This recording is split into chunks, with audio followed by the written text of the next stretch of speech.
Hospital Italiano, que en su momento fue una escuela de privilegio para la formación de psiquiatría en la Argentina. Ella es egresada de la UNE, ¿no? De la UNE, sí, del Nordeste. De la Universidad Nacional del Nordeste.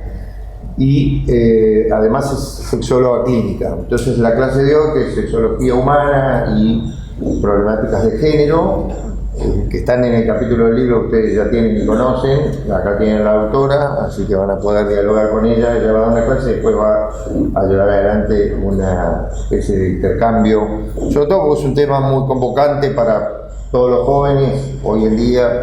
Siempre la sexualidad es un tema tabú. En general, vos decías que no se había dado mucho en clases de medicina hablar de sexología humana. Bueno, nosotros lo traemos, lo introducimos en el libro y hoy van a dialogar con la autora acerca de este tema, que es un tema que los médicos deben conocer. En general los médicos no preguntan nada acerca de sexualidad, no se habla, de eso no se habla, ¿no?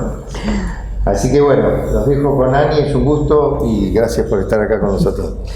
Bueno, no, gracias a ustedes, la verdad que para mí es un inmenso placer estar acá de nuevo en el Borda, alguna vez en pospasado, pero bueno, así que agradezco la invitación y estar también en el capítulo del libro, que creo que sí, es algo realmente nuevo, estar la sexología en medicina. Yo al menos pasé la residencia, la facultad de la residencia, y no tuvimos mucho acceso.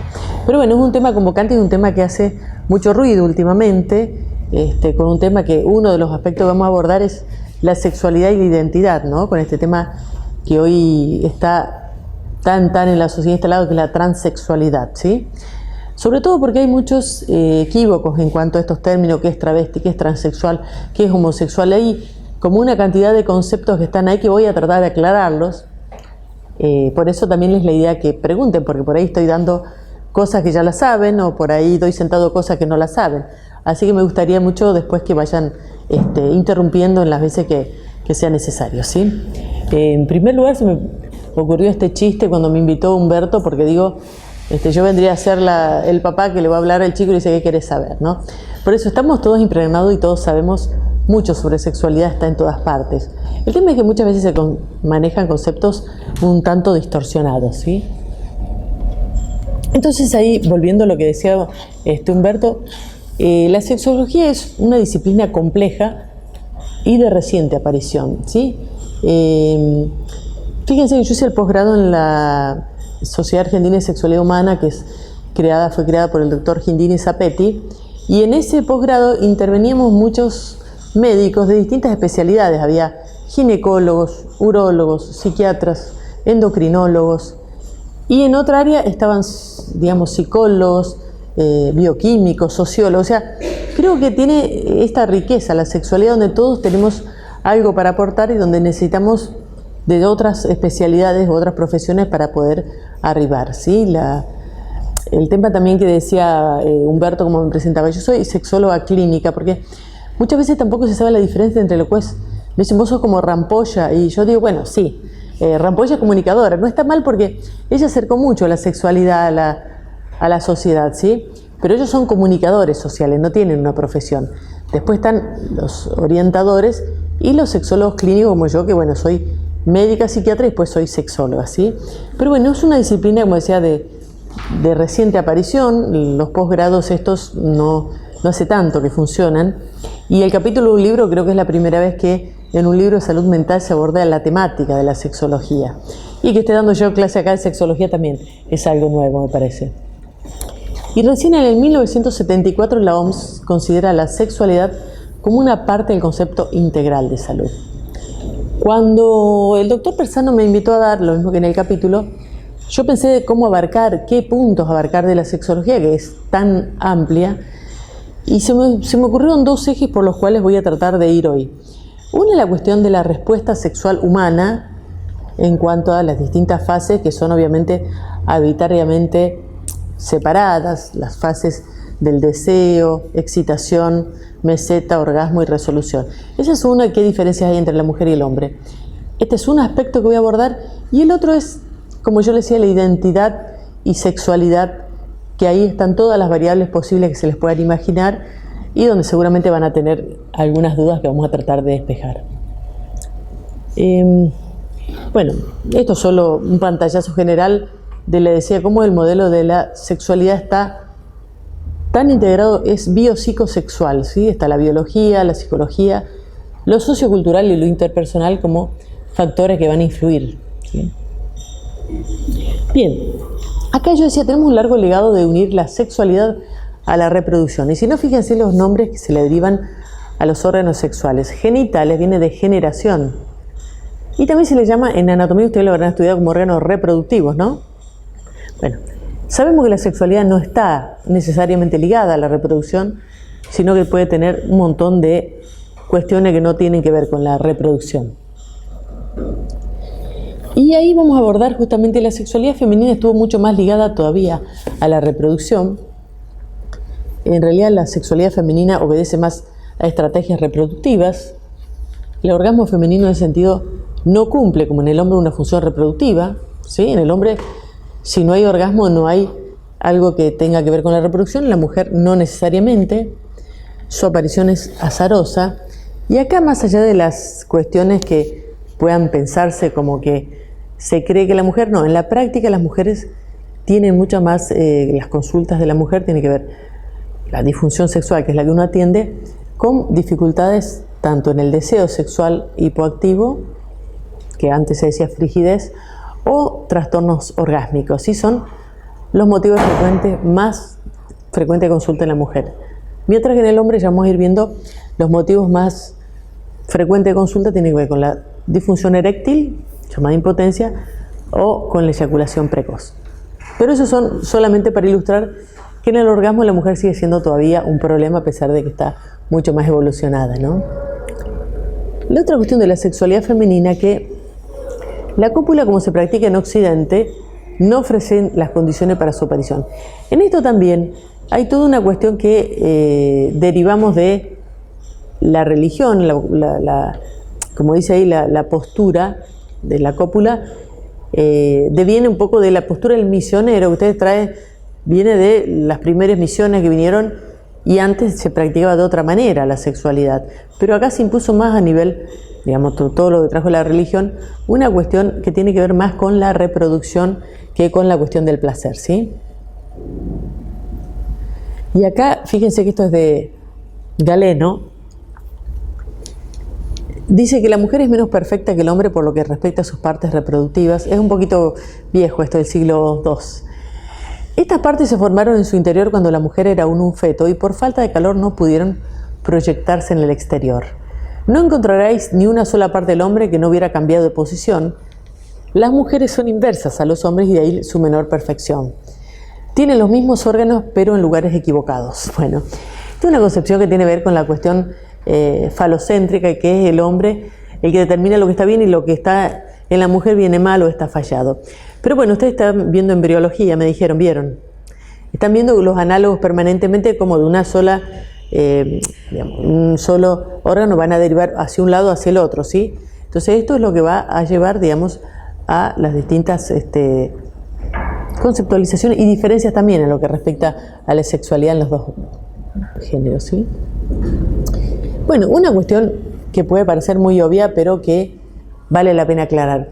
Sexualidad suele homologar a genitalidad, pero sabemos que en la práctica esto no tiene que ser así. Hay muchos otros, o sea, si bien la genitalidad implica la sexualidad, hay otros elementos mucho más en juego que tienen que ver con otras partes del cuerpo, sin ir más lejos la piel. La piel es un órgano sexual por excelencia y es muy amplio.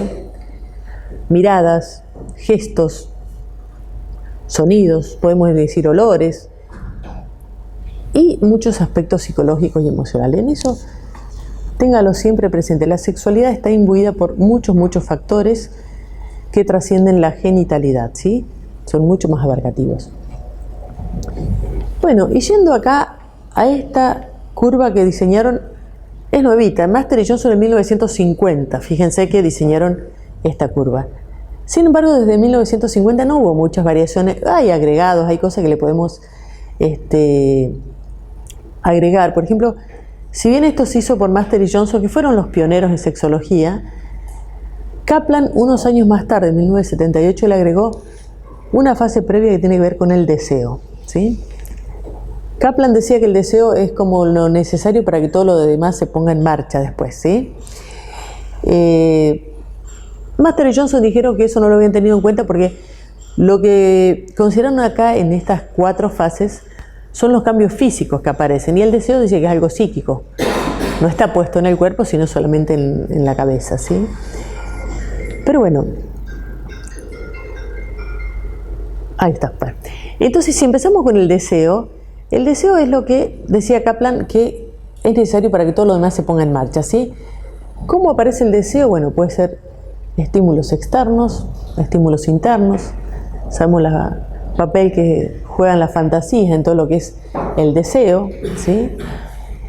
Y esto está también muy variado por la cultura, por todo lo que son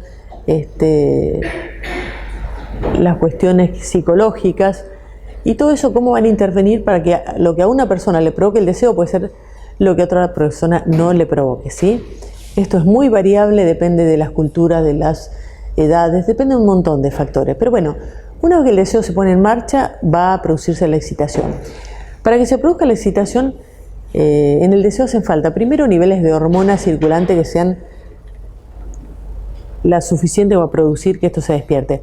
La mujer también tiene testosterona y es necesario que la testosterona exista para que se ponga en marcha la cuestión del deseo. Niveles bajos de testosterona no producen, ¿sí? Lo mismo que la hormona luteinizante, ¿sí? ¿Escucharon hablar de esas hormonas? Bueno, todavía no, pero ¿algunos cursaron o no? Bueno, para que se ponga en marcha el deseo hace falta niveles adecuados de tanto testosterona como luteinizante, ¿sí?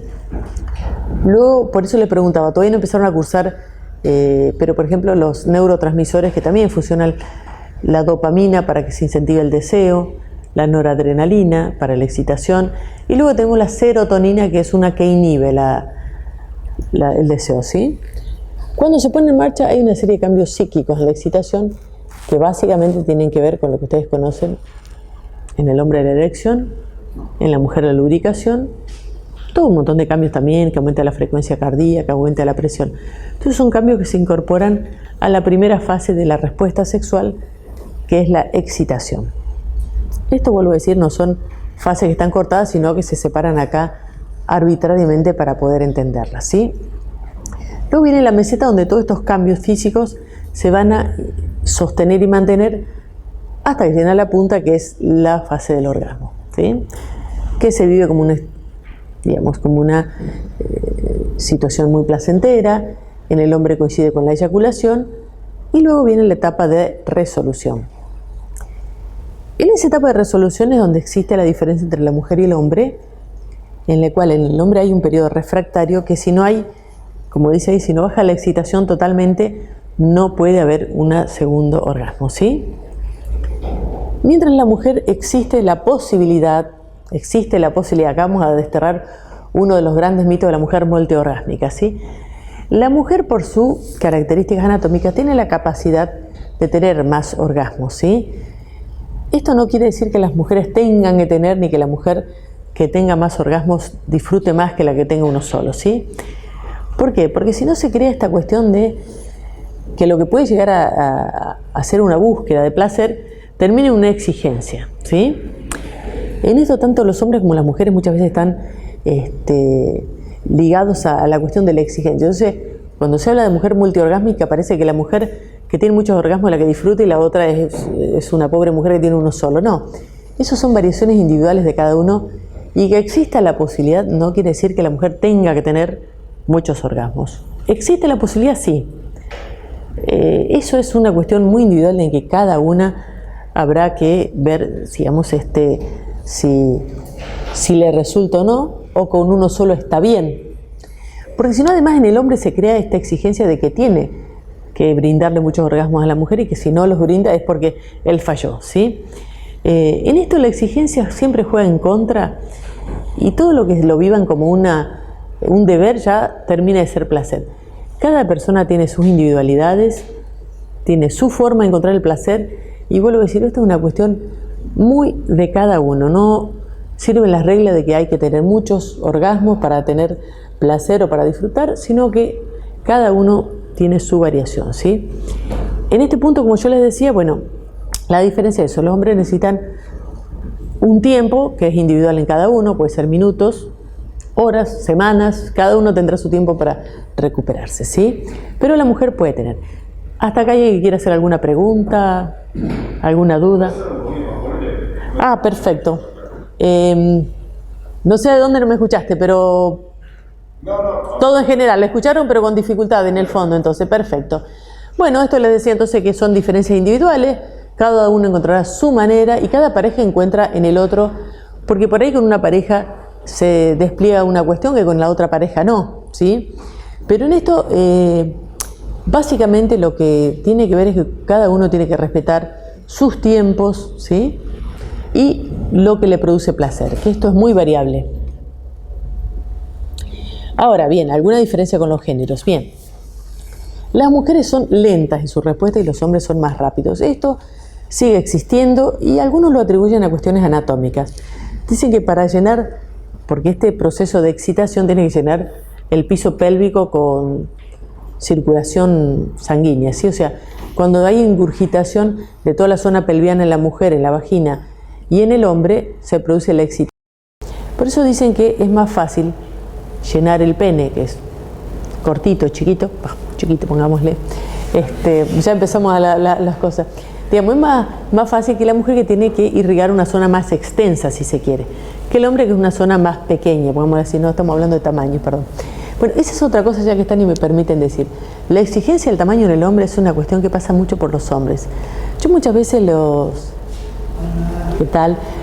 Les digo a los pacientes, pregúntenle a la mujer que les interesa, porque los hombres están muy ligados siempre a la idea que tienen de la potencia, la erección, la duración, etcétera, etcétera. Siempre tiene que ver con cuestiones que pasan por la performance, ¿sí? Que es donde en mayoría se encuentran ahí las consultas en los hombres, ¿sí?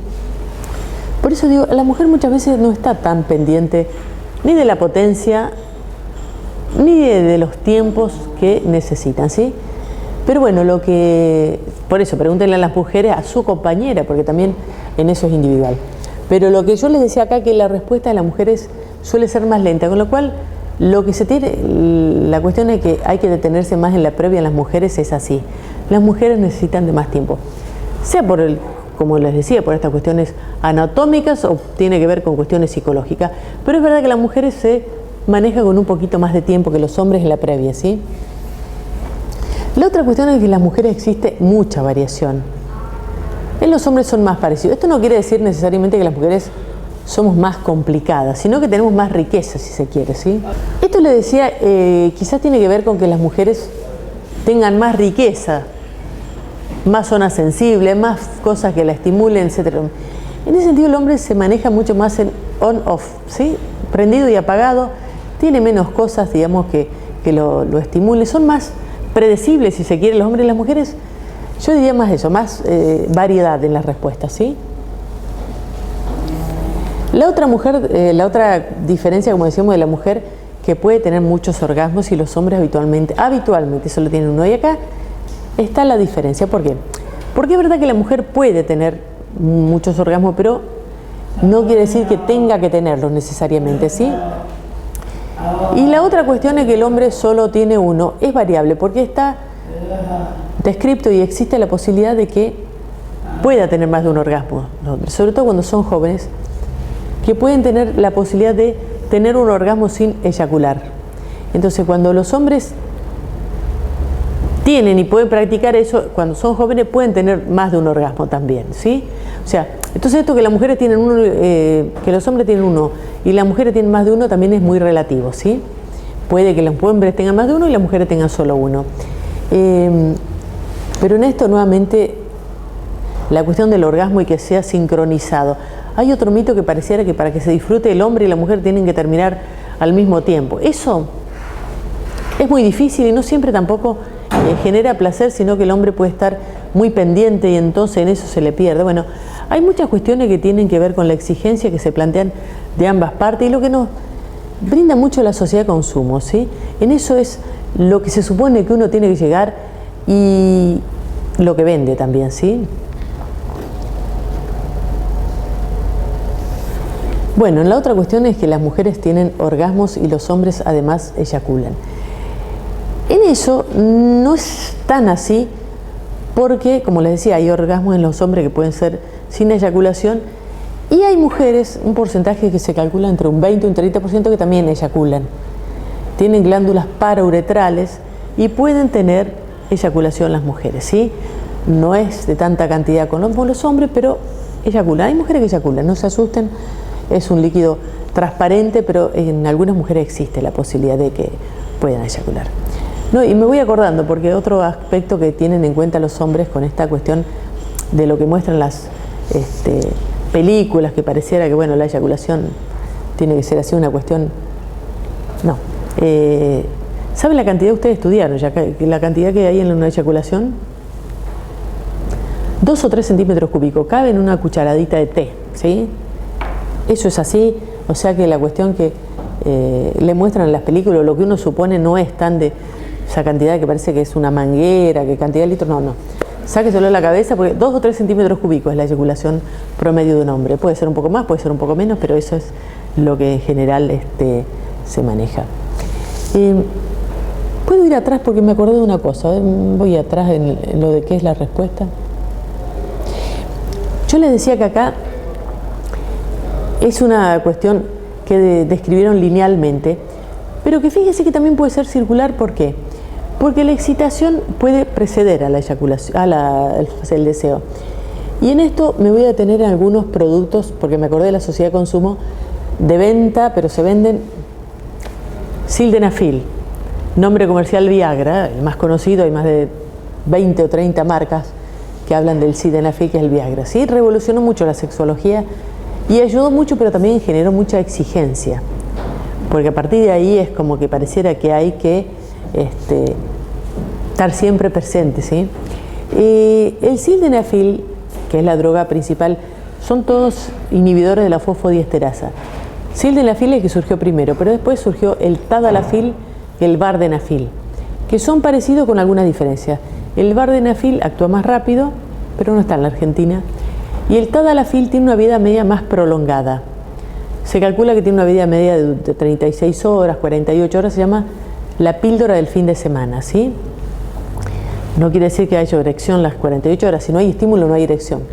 Pero ¿cómo actúan? Yo les decía que no actúan sobre el deseo, actúan, digamos, congestionando los vasos sanguíneos de los cuerpos cavernosos, el cuerpo esponjoso, produciendo una erección si hay estímulo, vuelvo a decir.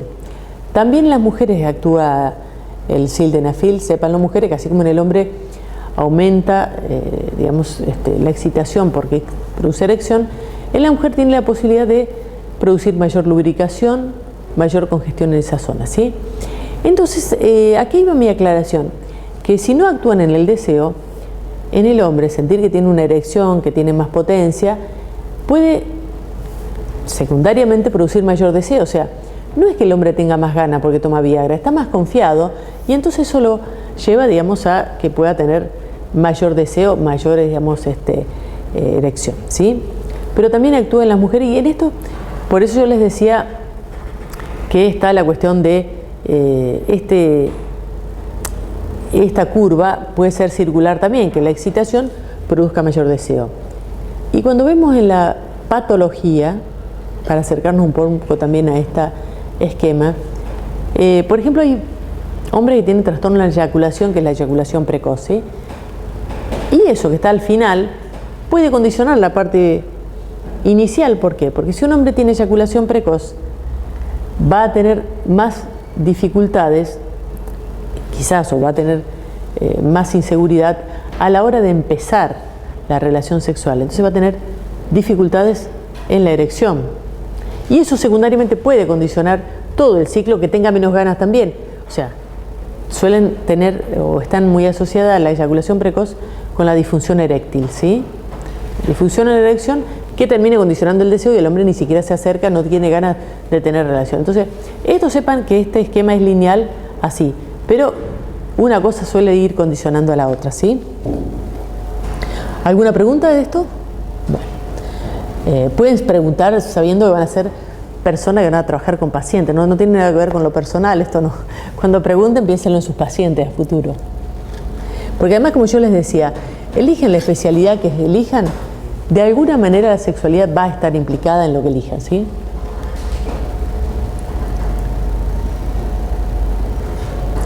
Bueno, el otro, decía el hombre presenta periodo refractario y la mujer no. El otro gran tema es el punto G. ¿Lo estudiaron en anatomía eso? ¿No lo vieron en anatomía? Bueno, porque en realidad es una cosa que se ha cargado mucho también de mucha prensa, el punto G, y eso generó también mucha expectativa con que las mujeres tenían que encontrar ese punto G, ¿sí? ¿Escuchan bien del fondo ahora? Bueno, Grafenberg describió este punto G, pero fíjense que la localización no es fácil, es como en la parte anterior de la vagina y en la parte superior. Con lo cual, fíjense que así como está dado, no es fácil encontrarlo, no es fácil acceder tampoco. Y si lo encuentran, tampoco esperen que... Chao. Es un punto que se está descrito como que es como una protuberancia que existe en la parte anterior y superior de la vagina. Y que pareciera ser que es más excitable y que hay algunas mujeres que con el estímulo allí pueden llegar al orgasmo, ¿sí? Ahora, como les decía, no es de fácil acceso ni para la mujer, o tiene que tener el dedo muy largo, o tiene que tener la vagina corta para llegar a ese punto. Y con el hombre, con la penetración, es muy difícil que llegue a ese punto porque iría más hacia allá, hacia el fondo del saco vaginal, ¿sí? Y entonces, nuevamente, esto se creó de muchos mitos, como el punto G vende mucho, todo lo que vende mucho hoy se difunde, ¿sí? Pero sépanlo que el punto G es un punto más sensible, está en una localización que no es fácil acceder. No todas las mujeres lo presentan y no todas las mujeres tienen tampoco sensibilidad especial ahí, ¿sí? Nuevamente, como juego, como parte de la búsqueda, se puede tratar de encontrar ese punto G. Pero no esperen que lo encuentren y de todo pasa. No. Es un punto más excitable que puede existir en la mujer. Puede que la mujer también tenga punto G o más sensible en otras áreas de la vagina, ¿sí? Pero nuevamente esto se generó mucha prensa alrededor del punto G. No es tan fácil encontrarlo y no es tampoco tan así. Bien. Otro punto. Hasta acá pasó por la respuesta sexual en los humanos, las diferencias en los hombres y en las mujeres, el punto G y las diferencias. ¿Alguna cuestión? Bien. Ahora vamos a la otra parte que teníamos que abordar, que era la sexualidad y género, ¿sí? Y esto vamos a ver cómo hay muchas diferencias y muchas variaciones, ¿sí? Lo que es importante es que tengan en cuenta, porque van a llegarle consultas de todo tipo, y muchas de las consultas que van a llegar esperan que ustedes sean comprensivos, tolerantes, respetuosos, etcétera, etcétera. Parece que no, porque parece que es una verdad, pero no. Hasta hoy los servicios de todas las especialidades, tanto ginecología, urología, de salud mental, pecan de ser muy discriminados, todas las diferencias que no aparecen con la normatividad, ¿sí? Bien, entonces es una cuestión. Se nace con órganos sexuales, pero la sexualidad es un proceso, ¿sí? Un proceso que se va a constituir a lo largo de toda la vida y que va a involucrar factores psicológicos, sociales y culturales, ¿sí? Y acá es donde yo les decía que hay muchas más formas de las categorías binarias. Acá nombré a Helien. Helien es un sexólogo que está en el equipo del Hospital Durán de transexuales. La atención se dedica a atención en los transexuales. Ustedes saben que a partir de la ley de identidad de género, uno puede asumir el género en el cual se encuentra identificado, pedir un cambio en su documento y además pedir, cosa que obviamente no es fácil, pedir reasignación de sexo, ¿sí? Entonces el doctor Helien, que está a cargo de ese servicio en el Hospital Durán, hizo varios libros. Uno de ellos se trabaja Cuerpos Equivocados, se llama así, y trabaja mucho la cuestión de la transexualidad. Entonces lo que él dice es que hay que tener en cuenta que hay salir de la categoría binaria. ¿Qué quiere decir la categoría binaria? Cuando nosotros estudiamos siempre caemos en si es mujer o si es hombre, si es homosexual, si es heterosexual, si es femenino, si es masculino, etcétera, etcétera. Entonces hay muchas variedades en torno a estas categorías binarias. Sepan que son como extremos de las dos puntas, pero que en el medio existen toda la variabilidad y después los entrecruzamientos posibles entre lo que es, como decía, entre que se tiene una identidad y se tiene un sexo biológico, ¿sí? Pero eso lo vamos a ir viendo porque son cuestiones que suelen llegar a confusión. Bien, y acá están una manera de entenderlo. Por ejemplo, sexo biológico es algo bien físico, es objetivamente mensurable y que tiene que ver con los cromosomas, pene, vagina, hormona, o sea, tiene que ver con lo genético, tiene que ver con lo hormonal y tiene que ver con los caracteres sexuales secundarios, ¿sí? Todo eso tiene que ver con el sexo biológico. Ahora, esto no tiene que ver necesariamente con el género. El género, como decía, es una construcción social y cultural, binaria en algún punto, y se puede asociar al sexo biológico, no necesariamente, ¿sí? Pero lo que se dice es lo que la sociedad espera de varones y mujeres. Luego está la identidad de género, ¿sí? La identidad de género es cómo yo me siento, qué me siento yo, ¿sí? Ahora vamos a ver una esquemita que por ahí les aclara un poco más todos estos términos que son, como digo, bastante confusos, ¿sí? Entonces la identidad de género es cómo se siente la persona y que puede corresponderse o no con el sexo que nació. Luego está la expresión de género o el rol de género, ¿sí? Esto es cómo nos mostramos, ¿sí? Desde chiquitito ya nos vamos condicionando si le ponemos rosado a las nenas, celeste a los varones, si les damos, digamos,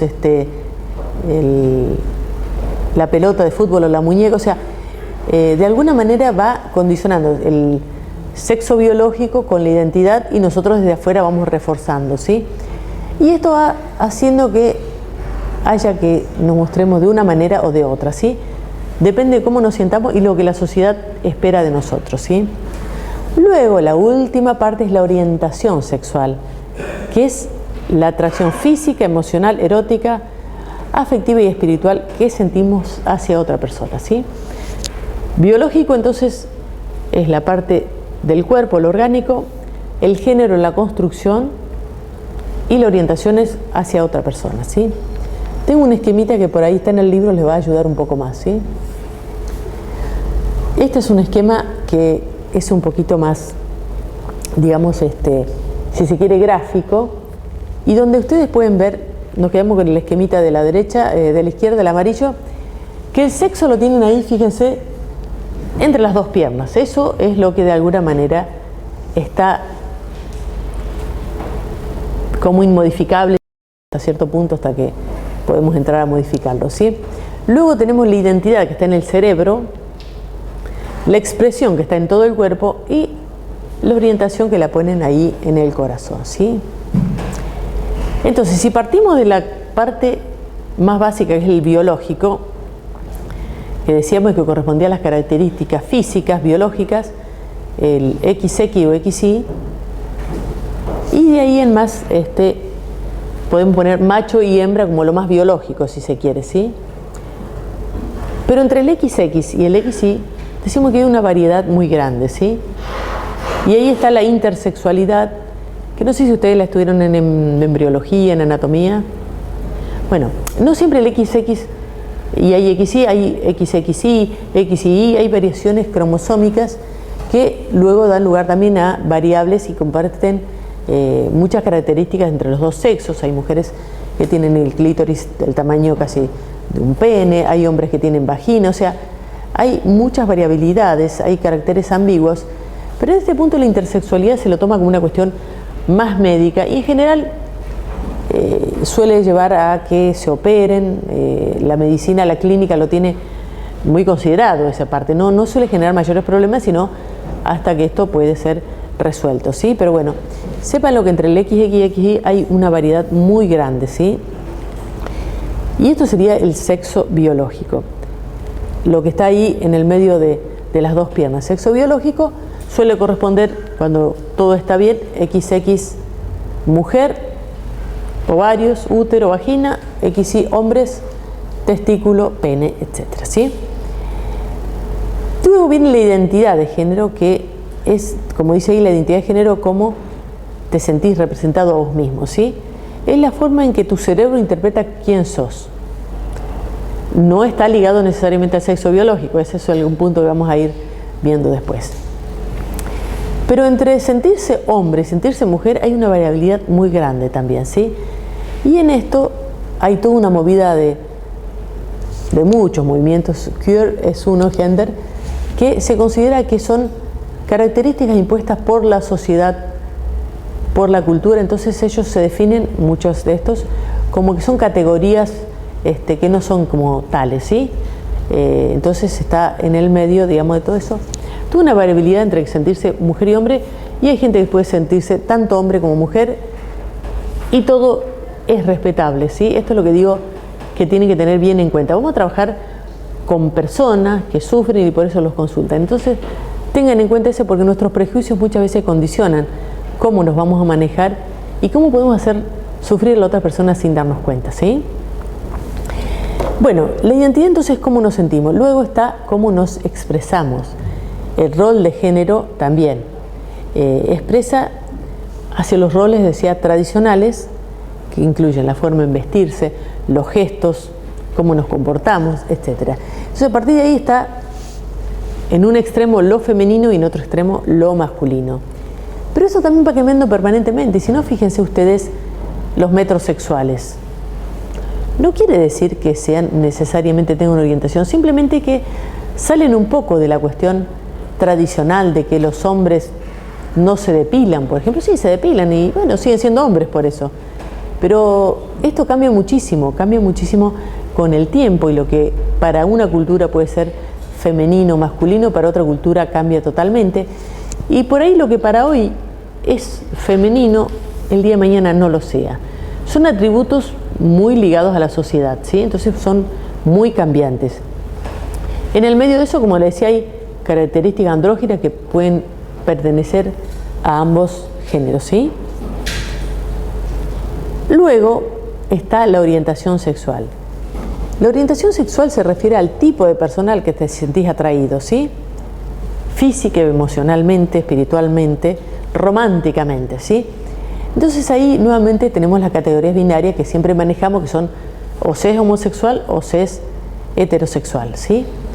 Pero en el medio vamos a ver que hay una variación infinita de posibilidades, ¿sí? Acá solamente por nombrar alguna está bisexual, que puede sentirse atraída hacia ambos sexos. Pansexual, que dicen que es una atracción sexual independiente del género, ¿sí? Y también está esta categoría asexual, que es justamente lo que ellos, ese grupo, solicita que no se patologice, que no tengan necesidades sexuales. Hay un grupo que se dice que es asexual y que no comportaría patología alguna no sentirse atraído por el sexo opuesto, ¿sí? Descartado que no haya represión, que no haya problemas hormonales o lo que sea. Pareciera que hay un grupo que se reivindica a sí mismo como que son asexuales y que piden ser respetados, ¿sí? Ahora vamos a ver la variabilidad que existe, pero antes de eso le quería mostrar todos esos términos, lo vamos a ir viendo. Este informe, el informe 15, y fíjense la fecha que tiene, 1948. El informe 15 fue muy famoso en su momento porque entrevistaron a más de 20.000 personas en forma anónima para ver hacia una serie de conductas sexuales, ¿sí? A partir de ahí, de ese informe, ellos elaboraron 2 libros. Fíjense que salió en 1948 la conducta sexual de los hombres y en 1953, como siempre la mujer, un poco más tarde, la conducta sexual en mujeres, ¿sí? ¿Y qué vieron ellos? Eso se mantiene hasta hoy, ¿sí? Siempre se toma en cuenta esto que descubrieron. Que entre que la conducta heterosexuales, puramente heterosexuales, en hombres que se describían que no habían tenido ni fantasías, ni ninguna práctica cercana, o sea, podríamos poner el punto 0, al otro extremo que eran absolutamente homosexuales y nunca habían tenido ni contacto con sexo del sexo opuesto, ni habían tenido fantasías ni nada, que estarían en el otro extremo. Había una serie de conductas intermedias en las cuales algunos habían fantaseado pero no habían tenido contacto, algunos habían tenido contacto pero no les gustó, algunos habían tenido contacto y les gustaba cada tanto, algunos tenían, digamos, relaciones sexuales con los del mismo sexo, del sexo opuesto, y tenían placer en los dos lados. O sea, esto es lo que se sigue manteniendo hoy, Y es un poco para tener abierta la cabeza lo que les decía, que no pensemos siempre en blanco y negro, que tengamos presente que existen toda la posibilidad de este abanico, ¿sí? Todas las posibilidades están y son válidas, ¿sí? Entonces esto que fue un informe, por eso se los traje en 1948, sigue aún hoy siendo válido, ¿sí? Volvemos atrás. Bien, yo le decía entonces que entre el sexo biológico se es macho o hembra, ¿sí? Identidad de género se es hombre o se es mujer. Expresión de género que se es masculino o femenino. Y orientación sexual. Hay primero una serie de variables, ¿sí? De punta a punta un abanico de posibilidades. Pero después lo que uno está acostumbrado, lo normativo, que dice que si se nace con XY, sea hombre, se identifique con lo masculino y se elija a una mujer. Pero esto no siempre se da y como le decía, el motivo de consulta muchísima gente hoy es los transexuales, ¿sí? Y ahí es la disparidad que existe entre lo que es el sexo biológico y la identificación de género. Es como cuando dicen estar en el cuerpo equivocado. La gente lo vive como una profunda disforia, un profundo malestar, pues realmente siente que están en un sexo que no concuerda, un género que no concuerda con su cuerpo, está en una manera equivocada. Entonces a partir de ahí es que piden la reasignación de sexo, ¿sí? Que no necesariamente, y acá es la pregunta que siempre me hacen, los transexuales son los que se operan. O sea, no necesariamente, si bien suele ocurrir que busquen operarse, porque lo viven como un profundo malestar estar en el cuerpo equivocado, ¿sí? Pero los transexuales son transexuales antes de operarse, después de operarse o aún cuando no se operen.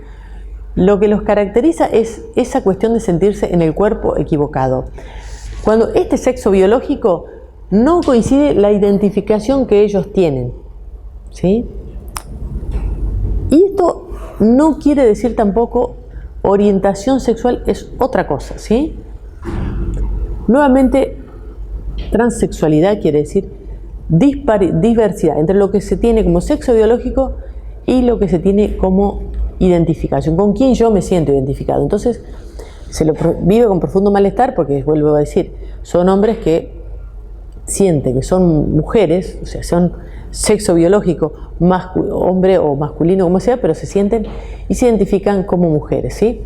A la inversa también, yo en el posgrado tuve una charla que vino un colega de ustedes que nació mujer, pero a partir de la Facultad de Medicina empezó a sentirse cada vez más su ser hombre, hasta que tuvo una serie de operaciones, porque también ahí está la cuestión de la operación. Bueno, termino de contarles esta anécdota.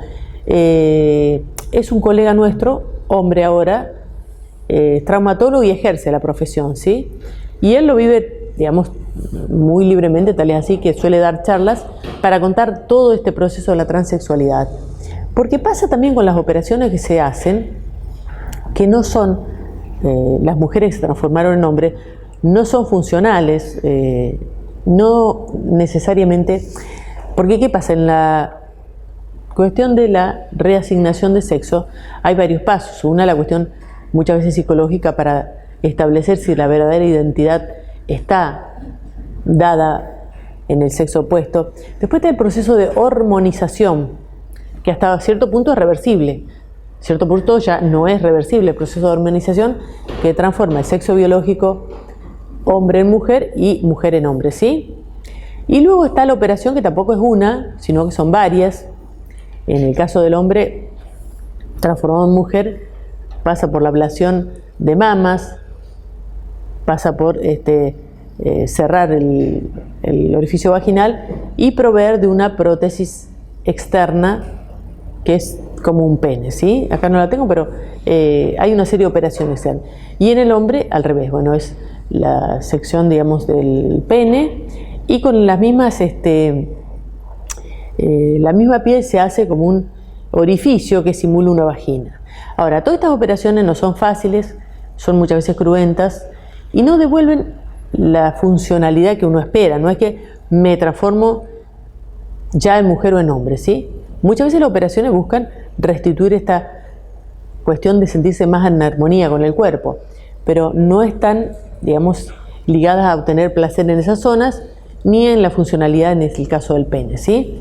De todas maneras, hay, como decía, una serie de operaciones que en nuestro país se están, a partir de la Ley de Identidad de Género que dio en 2012, hay posibilidad de solicitar en hospitales públicos, y en hospitales públicos se están haciendo este tipo de operaciones, también en el ámbito privado. Pero bueno, todavía no hay tanto, porque piensen que la ley esa fue en 2012, ¿sí? Hasta que todo esto se ponga en marcha, hay muchos que se van a operar, digamos, afuera. En el extranjero están como más prácticas estas operaciones, ¿sí?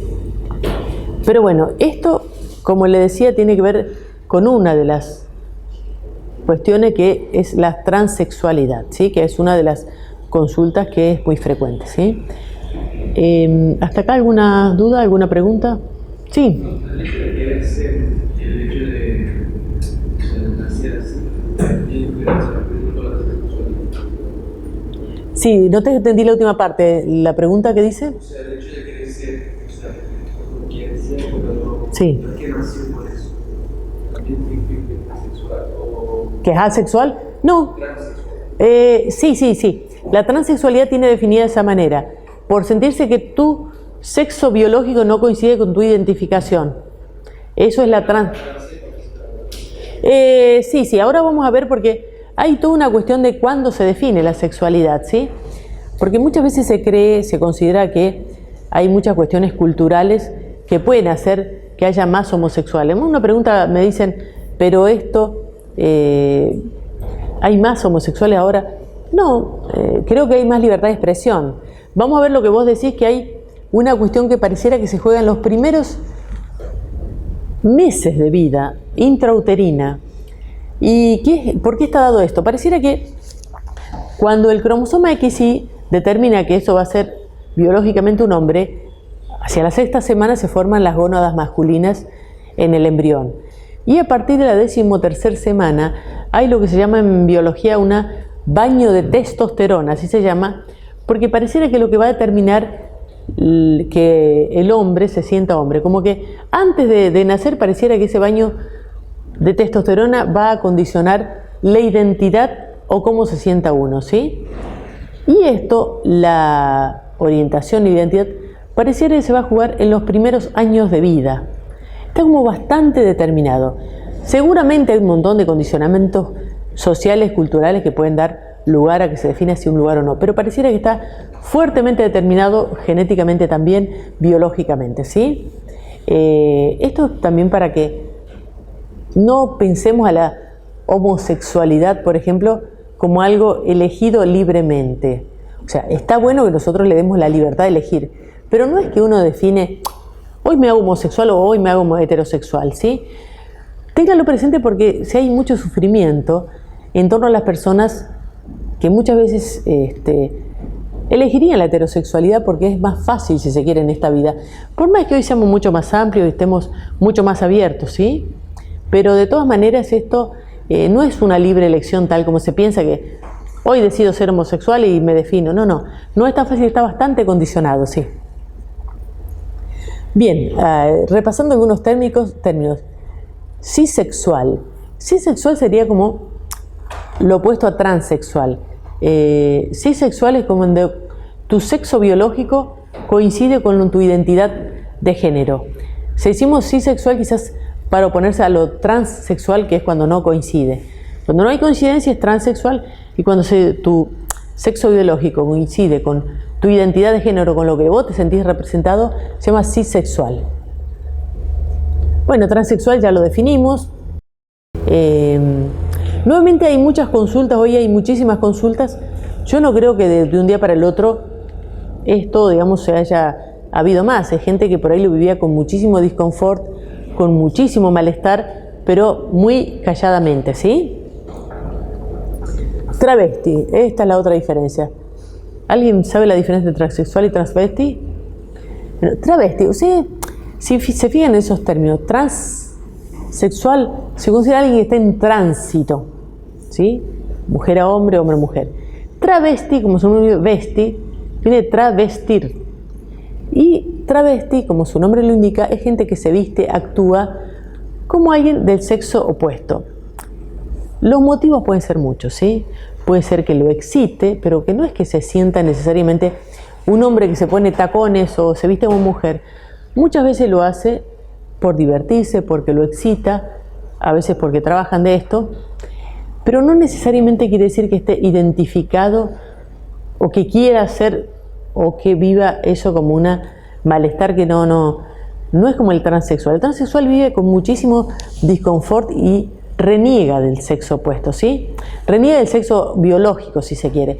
Pero el travesti no necesariamente puede disfrutar de los dos sexos, digamos, sentirse que puede disfrazarse mujer y tener conductas de mujer, un hombre, o la mujer disfrazarse de hombre. Pero travesti tiene que ver más con cómo me muestro o cómo puedo actuar. No tiene que ver con esto que yo le decía, que lo transexual implica una disforia de género, como sentirse incómodo, ¿sí? El travesti no reniega en general del sexo opuesto, ¿sí? Puede vestirse, comportarse, puede ser un juego, puede ser un fetiche, puede ser cualquier cosa, pero no implica lo transexual. Y en esto siempre preguntan por personaje conocido, porque todos le deben estar surgiendo en la cabeza, fulano de tal es travesti, transexual. Siempre la pregunta es esa, como modelos que existen, ¿no? Uno no puede etiquetar a nadie, menos si uno no trabaja. Pero seguramente cuando se incorporan todos los atributos de mujer, se quiere ser madre y todo esto, en general suele ser, no digo que lo sea, una transexualidad. Soperona, vuelvo a decir, que soperona no tiene que ver con cómo se vivencia, ¿sí? Sí.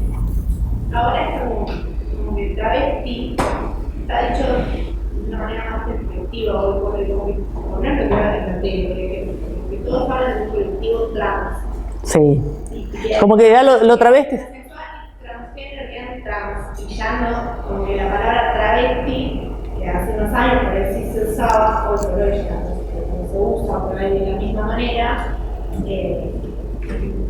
es más a nivel social, no quiere decir cómo lo vive esa persona, así. Bueno, lo que voy a decir es importante porque muchas veces lo que se maneja a nivel social no es lo que se maneja a nivel médico. Como decir que ahora está lo trans y lo otro está como dejado de lado. Puede ser que para la sociedad esto sea así, puede ser que haya habido muchos travestis que ahora se animen a definirse como transexuales y que antes a lo mejor no lo vivían y como que parecía más un juego. Para nosotros tiene esa diferencia, que el travesti no reniega del sexo opuesto, del sexo biológico que le fue asignado, y que los transexuales sí. Esto es una diferencia que por ahí se maneja, como decís, a nivel social de una manera y nosotros lo manejamos de otro. Para nosotros los transexuales tienen que ver un poco más con esto, con que no se sienten cómodos con el cuerpo que les fue asignado, se identifican con el sexo totalmente del sexo opuesto, ¿sí? Y transgénero tiene que ver eso, con disconformidad o diferencia con el sexo biológico al género, ¿sí? A veces transexual y transgénero se maneja de la misma cuestión, ¿sí? Pero bueno, tiene que ver con no sentir conformidad con el sexo y el género, ¿sí? Intersexual ya le dije que es más una cuestión médica, tiene que ver muchas veces o con compartir características físicas de ambos sexos, pero en esa cuestión no suele ser, digamos, objeto de crítica porque pareciera que hay un problema y hay que resolverlo en la manera médica, ¿sí? Bueno, homosexual, esto es un tema que podemos decirlo acá en el informe homosexualidad. Y acá viene una serie de preguntas que tenían que ver un poco con lo que me dijeron acá. Antes eso le iba a decir si sabían, pero ya les puse. ¿La cantidad de homosexualidad es lo mismo que el hombre que la mujer? No. Hay más en los hombres que en las mujeres.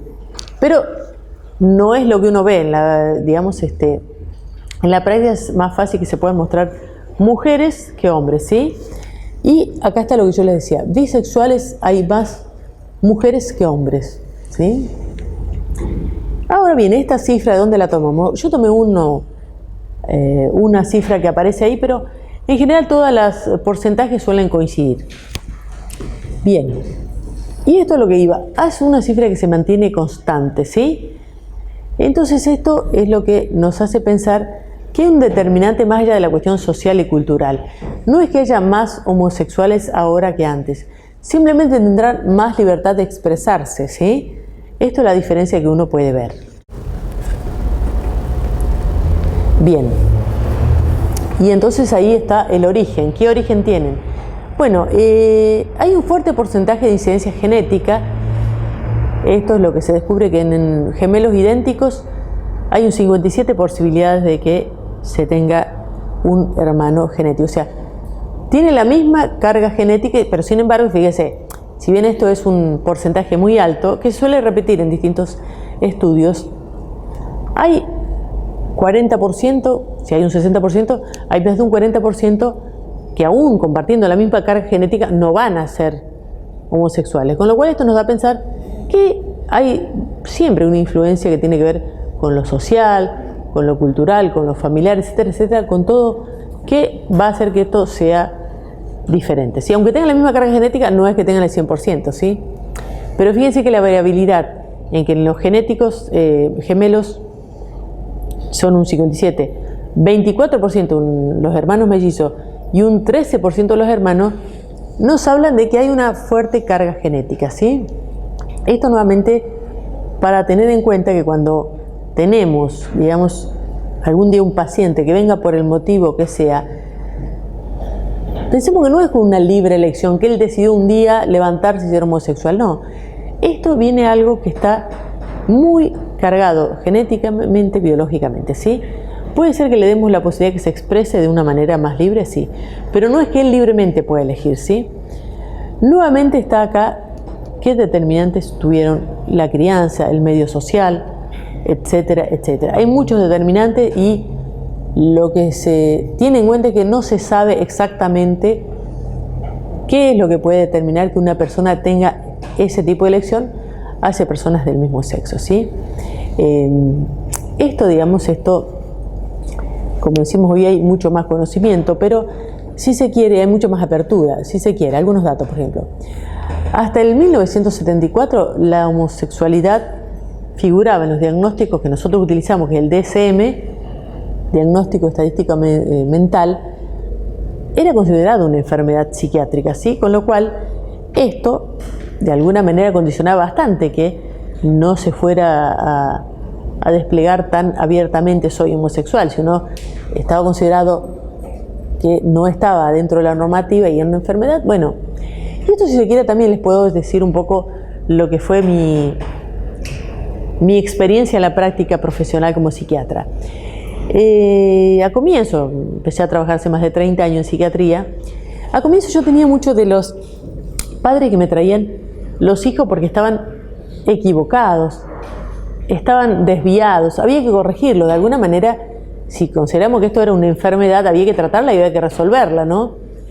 Bueno, en pos de esto, de tratar la homosexualidad, se han hecho muchas torturas, hasta lobotomía se ha hecho, electroshock, para tratar de curar esto que se consideraba una enfermedad, ¿sí? Bueno, con el paso del tiempo se vio que esto, paso del tiempo y la presión de los grupos gay, que en Estados Unidos son fuertes, lograron que se sacara del manual de diagnóstico y estadística mentales la homosexualidad como enfermedad psiquiátrica, ¿sí? Entonces se considera una variación. Luego se logró sacar la transexualidad como trastorno psiquiátrico en sí, y lo que se ve en el DSM-5, que es nuestro manual, es que se dice disforia de género. La transexualidad es lo que se conoce como disforia de género. ¿Y en qué consiste este cambio? Fíjense que al considerar disforia de género, el acento está puesto más en el malestar que le puede producir esta situación, no en la transexualidad en sí. ¿Se entiende?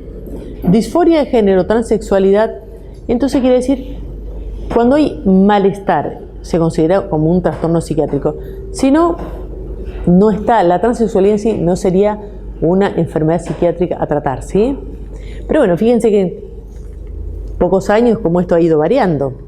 Esto no es una cuestión que se terminó acá. La evolución va a determinar seguramente nuevos cambios, ¿sí? Bueno, el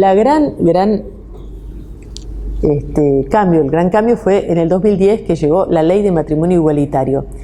¿Por qué? Porque esto también tiene que ver con que la homosexualidad, digamos, había mucho prejuicio en torno a eso, antes de que surja la ley de matrimonio igualitario, porque teniendo en cuenta que la ley de matrimonio igualitario da la posibilidad de que tengan hijos, ¿sí? Las personas del mismo sexo pueden tener hijos. Entonces, había un montón de ideas con respecto a eso, qué podía llegar a ser si dos personas del mismo sexo criaban un hijo. Bueno, para que esta ley se ponga de juego, se tomó modelo de otros países. Y lo que se vio es que en otros países donde existe el matrimonio igualitario hace muchos años, y por ahí ya hay hijos adolescentes de estas familias homoparentales, no se ha visto que tengan problemas ni psicológicos, ni psiquiátricos, ni conductuales, ni emocionales. O sea, que dos personas del mismo sexo tengan un hijo, no, por eso, digamos, se aprobó la ley y acá se consultó a sociedades de psiquiatría, de psicología, de pediatría, y en realidad todos dieron el visto bueno para que el matrimonio igualitario se haya llevado a cabo y que puedan tener hijos, que es lo que trae aparejado, ¿no? Que no solo se puedan casar, sino que puedan tener hijos, ¿sí? Luego, como les decía, la última fue la identidad de género, que permite que una persona pueda identificarse con el género que se considera y pedir, de alguna manera, que su documento cambie y que pueda ser operado, ¿sí? Esto es algo muy incipiente, recién empieza, pero seguramente ustedes, cuando ejerzan, ya va a estar mucho más aceitado todo esto, ¿no? ¿Alguna pregunta de las leyes? ¿Por qué es importante? Porque yo creo que las leyes, de alguna manera, surgen porque hay una presión social para que esto suceda, ¿sí? Pero que una vez que las leyes se concretan, van a empujar a más cambios también, ¿sí? Siempre hay como una presión, y esto se decía que el matrimonio igualitario había como una presión muy grande para que esto suceda. En cambio, la identidad de género parecía que todavía, o como la ley del aborto, que es otro tema que traigo mucha colación, como que todavía no estaba preparada la sociedad. Y en esto creo que como, digamos, médicos que vamos a hacer, tenemos que ir acompañando a la sociedad en todos estos cambios y estar abiertos, como yo le decía, no discriminar, porque uno puede decir, sí, somos médicos, vamos a hacerlo, ¿cómo vamos a discriminar? Sí, en los servicios, vuelvo a decir, hay mucho sufrimiento de los pacientes que consultan porque no son tenidos en cuenta y siguen siendo vistos como algo marginal o algo como extremo, ¿sí? Cuando hoy les hablé de transexual, otra pequeña aclaración con respecto al rol de género, la expresión de género. Que un hombre sea afeminado no quiere decir que necesariamente sea gay, ¿sí? Ustedes saben que hay muchos hombres afeminados que les gustan las mujeres, así como hay muchos hombres que son muy masculinos, se sienten hombres, se identifican como hombres, se muestran masculinos y sin embargo tienen una orientación sexual que es homosexual, ¿sí? Y esto suele haber muchas diferencias porque uno tiene muy armada en la cabeza que el gay es afeminado y si es masculino no es gay. No, esto no tiene que ver con la orientación, porque yo vuelvo a decir, puedo ser biológicamente hombre, sentirme, identificarme como hombre y querer un hombre como elección, ¿sí? De la misma manera que hay mujeres que son muy femeninas, se sienten mujeres, pero eligen a otra mujer, ¿sí? Esto plantea ciertas dudas porque siempre, si no, uno está como muy acostumbrado a sentir que el hombre gay es afeminado y la mujer es masculinizada. No, hay mujeres que son lesbianas y son muy femeninas, pero además se sienten mujeres, se muestran como mujeres, pero tienen una elección de otro, digamos, del mismo sexo, ¿sí? No sé si todo esto les generó gran confusión. Creo que tengo un último para poder pasar lista.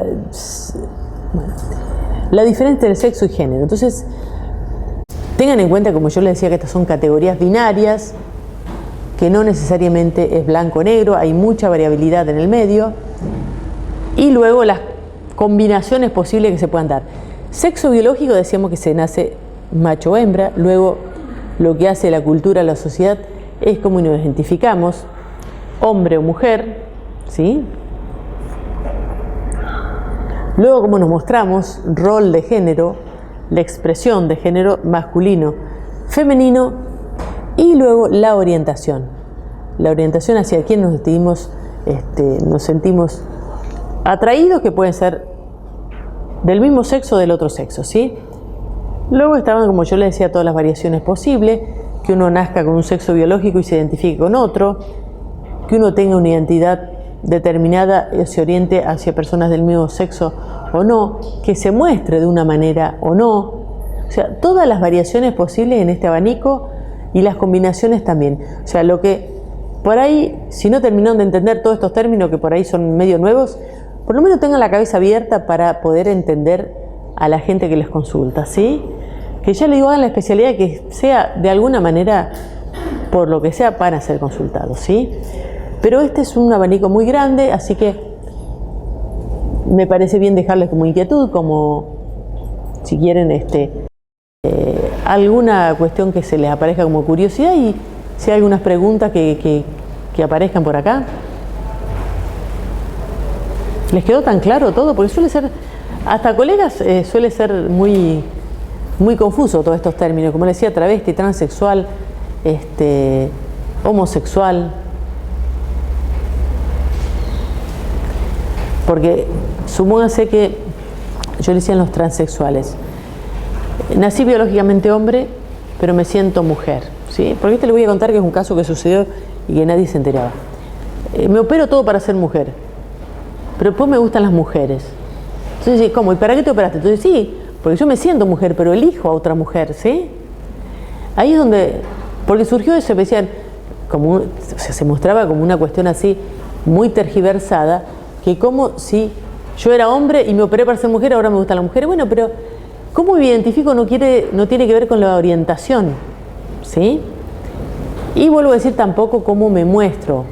Si yo me puedo mostrar muy femenina y puede ser que me guste otra mujer. Como los hombres, decíamos, son metrosexuales, que está de moda hoy, y no quiere decir que le guste otro hombre, no. Pueden ser características más bien antes orientadas hacia lo femenino, pero que ahora, digamos, están más abiertos a un montón de cuestiones, ¿sí? Sí. ¿Qué es el periodo Ah, la hormonización, decís vos. Bueno, hay un periodo en el que vos, suponete que sos hombre, se te da hormona femenina, te vas feminizando, se te va el vello, y hay un punto en el cual hay atrofia testicular y ya hay caracteres que son irreversibles, no se puede volver, ¿sí? Así como la mujer, la masculinidad, darles andrógenos, hay un punto en el cual hay atrofia de ovarios y ya no hay vuelta atrás, digamos. Esto es uno de los pasos que se da en la resignación de sexo, que primero es la hormonización, ¿sí? Se van cambiando los caracteres sexuales y hay un punto en el cual no hay retorno, por eso se da y se trata de dar varios pasos para ver si está convencido, ¿sí? Obviamente la operación ya es algo sin retorno absoluto, porque ya es reasignación de sexo, ¿sí?